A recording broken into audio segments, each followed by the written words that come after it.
So as you guys can tell from the title and thumbnail in today's video, we did go ahead and buy another car. This right here is a 2013 SCION FRS, and this one is a little bit different. This one has a lot of damages in the front because it's been in a wreck, and this is going to be a huge challenge to go ahead and repair. Now, a lot of you are probably wondering why I went ahead and bought this car, because I already have a 2014 FRS, and that FRS has every single mod done to it. The reason why I went ahead and picked up this car, I honestly don't know myself. I saw this car up on Marketplace. I went ahead and sent in a very low offer, and the guy selling the car replied with, yes, let's do it. I don't know my plans for the car yet, but I thought it would be a very fun challenge to go ahead and repair. So we're gonna start from there.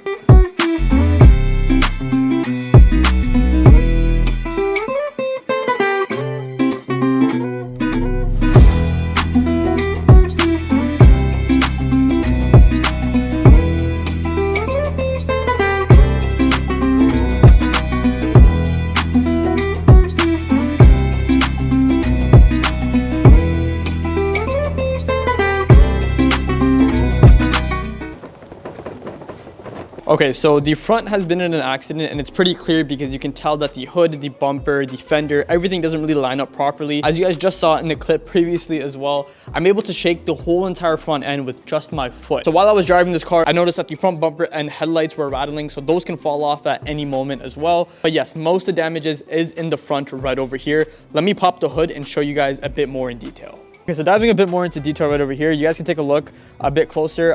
Right over here is the core support. And the core support, he kind of DIY'd his headlight brackets over here. There's this headlight bracket, and then there's that one over there. If you take a look at my FRS over here, you can see that the core support over here has these pieces. So these pieces are definitely something we're going to need to order. From the looks of it, the car is going to need a lot of work, especially just going ahead and replacing this whole core support right over here. We bought the car in the nighttime as well, so we didn't get to take a proper look at the engine bay. But moving on from that, let's go ahead, let's dive straight into the trunk. There's a bunch of things in the trunk that we are going to take out, and hopefully there is some parts that we can use and save some money on repairing this thing.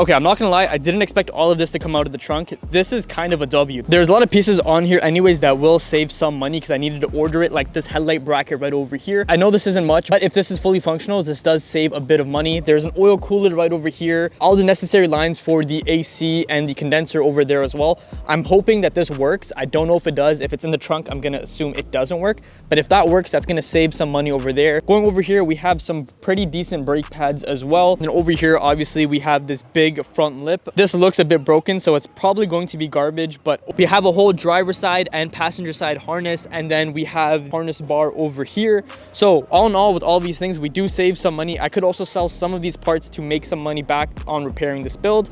So this right here is actually a pretty big W.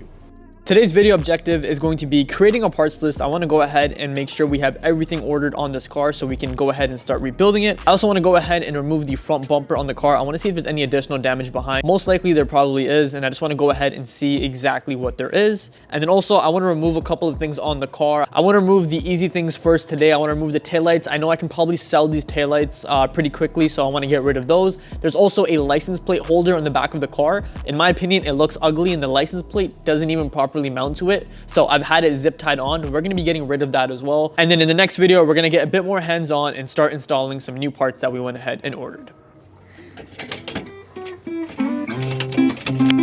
This is pretty shitty. Looks so much better.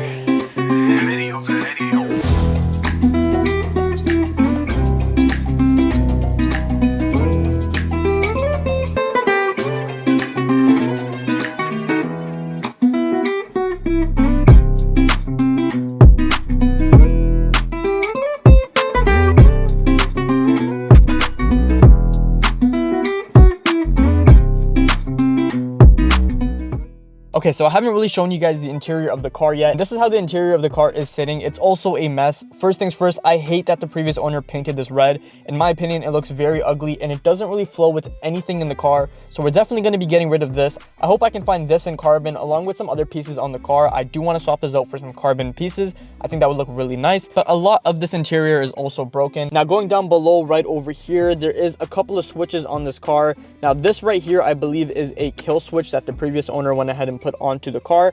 And I'm definitely going to be getting rid of this because this is something we don't need. Kill switch right over here is wired pretty badly as well, if you guys can see that wire down there. The previous owner also installed this on the car. I don't know what this is, but this isn't even wired properly. I was taking a look at where it leads to, and it leads to this. So this literally serves no purpose in the car. I'm not sure if he disconnected before selling, and I'm not even sure what this is, but this is something that's definitely got to go. On top of all of this, I noticed that there's a couple of interior pieces on the car broken. It's supposed to open, and it's not supposed to just come off into my hand just like that. But these pieces right here are broken, and then down here, I also noticed that this panel right over here kind of just unhooks itself and comes off. And although it's not going to cost a lot, I'm definitely going to replace all of these right over here. And one major thing in the car are these gauges right down here. I am almost certain that these gauges don't work because they show the exact same number every single time I start the car. These gauges right here, I'm not a fan at all. I don't like how these gauges are, but I think they were put here to go ahead and cover the airbag that went off. Yes, as you guys can see, the airbag clearly went off right over there. So that's why he kind of put this on top. Moving on from that, the car also has some windshield tint done to it. It is too dark for my liking, so I'm definitely going to remove this. And as you guys can see, there is a lot going on in this interior. So let me go ahead and start the car, and then I'll show you guys a couple of more things that is wrong with the build. Okay, so on top of the interior being a mess, we also have a couple of lights that the car is throwing. As you guys take a look, we have the traction light, which is up here. We have the ABS on the bottom, and then we have the airbag right over here as well. These three lights are the most concerning out of all of these. The handbrake is up right now, so that light is showing, and then the car needs gas. That's why these two are here. But these three lights, I think, have to do with the clock spring on the car. Once I replace the clock spring, I think those lights should go away. But yes, the clock spring on the car is also broken, and I have that part ordered, and we're gonna dive into replacing the clock spring in the next video. But once I go ahead and replace that, I hope that these three lights will go away, and then we're just left with the normal lights that you see on any other dash.